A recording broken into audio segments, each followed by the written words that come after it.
जैसे स्वामी जी आपने कहा कि ये न्यू तंत्रा की बात की कि इसको न्यू तंत्रा के नाम से मतलब बोल दिया है, जोड़ दिया है एक तरीके से। तो ओशो ने भी कहा कि उन्होंने भी हर एक चीज़ के साथ कि भी जो जैसे विपश्यना है वो भी पुरानी हो गई है, तो उसको भी मतलब नया रूप देने की ज़रूरत है, और ऐसे ही तंत्रा के साथ उन्होंने कहा।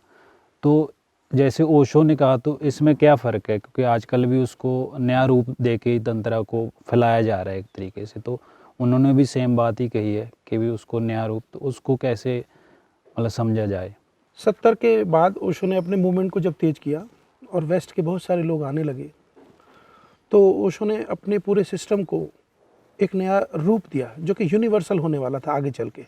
उसके पहले 70 के दशक के पहले आप देखें, जब ओशो स्वयं कैंप लेने जाते थे तो बिल्कुल जो ध्यान की विधियां और जो बातें, जो जो उनके मंतव्य थे, वो बिल्कुल आपको ऐसा लगेगा कि जैसे हिंदू पद्धति के बहुत करीब हैं। अक्रिय तरह की विधियां, संवेदनशील तरह के प्रयोग, सॉफ्ट तरह की विधियां, उसमें कोई एग्रेशन नहीं था, उसमें कुछ नए मॉडर्निज्म का कुछ फील नहीं था। ऑफ कोर्स वैसे लोग भी उनको तब तक नहीं मिले थे, संगीत भी तैयार नहीं हुआ था। उसी समय की बात है जब जुंग की, फ्राइड की फिलॉसफी वेस्ट में पॉपुलर हुई और विलियम रेक की रेकियन थेरेपी डेवलप हुई।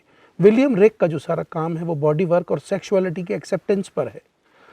तो जब ओशो के पास वेस्ट से लोग आने लगे, बड़े ही प्रतिभाशाली लोग आने लगे वेस्ट के, साइकोथेरेपिस्ट और इस तरह के, उन लोगों ने सजेस्ट किया कि ये रेकियन वर्क है। ओशो को तो मालूम ही थी बैकग्राउंड उनकी सारी, बहुत जगह उन्होंने अपने प्रवचन में तब तक वो जिक्र भी कर चुके थे, पर जो उसके प्रैक्टिकल एस्पेक्ट से गुजरे हुए लोग थे और जो वेस्ट में ऑलरेडी ही पॉपुलर थे, करा रहे थे ये सब, उन लोगों ने कहा कि ये नए बनते आश्रम में जब वेस्ट के लोग आ रहे हैं और वो इन समस्याओं से ग्रसित हैं, तो वो टिपिकल थेरेपी उनके लिए बड़ी पॉपुलर हो जाएगी, बड़ी मुफीद और पावरफुल होगी। तो ओशो ने उस तरह के प्रयोग भी जोड़े गए जिसमें लीला थेरेपी पॉपुलर हुई। लीला थेरेपी में बॉडी वर्क को और सेक्सुअलिटी को एक्सेप्टेंस का प्रयोग है, काउंटर भी चलता है उसमें, बातचीत भी चलती है। वो विलियम रेक की दी हुई के फ्रेम में कराई गई है। वो बड़े हमारे यहाँ के एक्सपर्ट लोग उनको कराते थे और वो शांत वातावरण में होते थे। कुछ कन्फ्यूजन उससे हुआ कि कुछ ऐसे फ़ोटो इधर उधर गए, तो जिससे ये हुआ कि ओशो के यहाँ सेक्स वर्क का, ओपन सेक्स का, इसका उसका प्रचार है। नहीं, वो थेरेपी थी, कुछ खास लोगों के लिए थी और हिंदुस्तानियों को तो प्रवेश ही उसमें वर्जित था। हिंदुस्तानियों के लिए उन्होंने कहा इसकी ज़रूरत भी नहीं है, हम उस तरह की साइकोलॉजी को लेकर डेवलप ही नहीं होते हैं। हमारे यहाँ जो बच्चे की साइकोलॉजी है वो बड़े ही सॉफ्ट और बड़े ही सिंपैथेटिक वातावरण में चलती है। तो पर्सनैलिटी का जो डेवलपमेंट है वो उतना एग्रेसिव नहीं होता है जितना उनके यहाँ होता है वेस्ट में। वहाँ तो 15-16 साल का बच्चा घर से निकल जाता है, इंडिपेंडेंट हो जाता है। अब 15-16 साल का बच्चा क्या जाने, ना तो कुछ उसका विकास हुआ होता है भावनात्मक ना मानसिक, लेकिन वो इंडिपेंडेंट ज़रूर हो जाता है। तो सारा का सारा जो उसका जो व्यक्तित्व है वो बड़ा ही कठोर और एग्रेसिव हो जाता है, बड़ा ही फ्रीडम और स्वतंत्रकारी हो जाता है। तो इस तरह के लोगों को उस तरह की हार्ड थेरेपीज़ की ज़रूरत पड़ती है।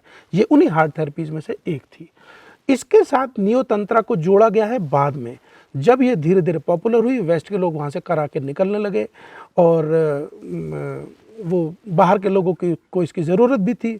बाहर के लोग इसमें तुरंत आते भी थे, ये बड़े महंगे कोर्स होते थे, तो धीरे धीरे ये इसमें आता चला गया। वैसे ओशो ने एक समय के बाद इसका प्रयोग बंद भी कर दिया अपने यहाँ पर, थोड़े समय के लिए रखा मल्टीवर्सिटी में, बाद में उन्होंने बंद कर दिया। हिंदुस्तानियों के लिए तो इसकी कोई ज़रूरत ही नहीं थी, उन्होंने उनकी एंट्री भी बंद कर दी थी। तो ये थोड़ा कन्फ्यूज़न है कि जो वेस्ट में जो चीज़ वेस्ट वालों के लिए अच्छी है और पावरफुल है वो हमारे लिए भी हो, ऐसा नहीं है। उदाहरण के लिए खाने को ले लीजिए, सारे यूरोप में जहाँ ठंडे प्रदेश हैं वहाँ शाम के खाने के साथ वाइन एक उनके फूड का हिस्सा है, फूड का, रूटीन फूड का। जैसे इंडिया में दूध की चाय हमारे फूड का हिस्सा है, वो लोग इसको नहीं मानते हैं कि ये भी कोई चाय है, वो ब्लैक टी पसंद करते हैं। अब वाइन उनके फूड का हिस्सा है, लेकिन हमारे यहाँ वाइन अपने आप में एक बुरी चीज़ समझी जाती है। आपने वाइन पी का मतलब आप शराबी हो। तो जो जिस परिस्थिति में रह रहा है, जिस परिस्थिति में विकास उसका हो रहा है, जहाँ उसको रहना पड़ रहा है, उस हिसाब से सारा जीवन अरेंज होता है। खाना, कपड़े लत्ते पहनना, उठना बैठना, लोगों से मिलना, रिलेशन, सेक्स, हेल्थ, सब उसमें आ जाता है। तो वो हार्ड थेरेपीज उनके लिए ज़रूरत थी उनकी, तो उस तरह से ओशो ने उसको अलाउ किया था थोड़े ही समय। फिर बाद में कहाँ, अमेरिका में जब उन्होंने अपना आश्रम बनाया, नहीं रखा इसको, इस तरह के वर्क को, क्योंकि तब तक उन्होंने स्वयं ही बहुत हार्ड मेडिटेशंस का, बहुत ही पावरफुल मेडिटेशन का विकास भी कर लिया, बहुत उनके प्रवचनों के सारे रंग रूप बदलते चले गए, तो उसमें और लोग डेवलप होते चले गए उनके आसपास जो रुके हुए लोग थे। तो बस उतनी शुरू में उसकी ज़रूरत रही होगी, जो उन्होंने समझा होगा, उतनी बात उन्होंने आगे बढ़ा के उसको कर दिया। जो नियो तंत्रा के नाम से चल रहा है वो ओशो की ऐसी कोई गाइडलाइन नहीं है, कहीं कोई इक्का दुक्का वाक्य उन्होंने बोल दिया, कहीं किसी आउट ऑफ कॉन्टेक्स्ट उठा के हम उस पर पूरी पद्धति और कैंप बना के चल दिए। 2-3 हैं संचालक जो ये दावा भी करते हैं कि हम ओशो के वक्त के हैं, हमें ओशो ने तंत्रा पर काम करने के लिए कहा है और वो उस चीज़ को पॉपुलर कर रहे हैं। और वो तंत्र पर अगर काम करने के लिए भी कहा हो तो उतनी संवेदनशीलता के साथ और उतनी स्मार्टनेस के साथ, उतनी सिंपैथी के साथ अगर वो काम करते तो वो भी चल जाता है। अब उन्होंने उसको बारेआम कर दिया है। हर व्यक्ति की अध्यात्म की विकास की एक स्टेज होती है, किसी स्टेज में किसी को किस तरह की ज़रूरत है नहीं, लेकिन तंत्रा के उनके कैंप में कोई भी आ जाता है। वो कहते हैं कि स्त्रियों के लिए फीस कम है, आधी फीस है, खाली स्त्रियों का ही करेंगे, विदेशों में क्रूज पे करेंगे, कहीं बीच पे करेंगे, कहीं न्यूड बीच पे करेंगे। ये तंत्र नहीं है, ये तो सेक्सुअलिटी को और उसी परवर्जन को बढ़ाना है। आप नाम जो भी दे दो, आप उसमें ओशो का चित्र क्या, आप उसमें शिव जी का, विष्णु का, किसी का चित्र लगा दो, ये लोग रोकने थोड़ी आ रहे हैं आपको। आप उनके नाम का दोहन और शोषण कैसे भी कर लो और साथ में अपनी भी भावनाएं जीते चलना है।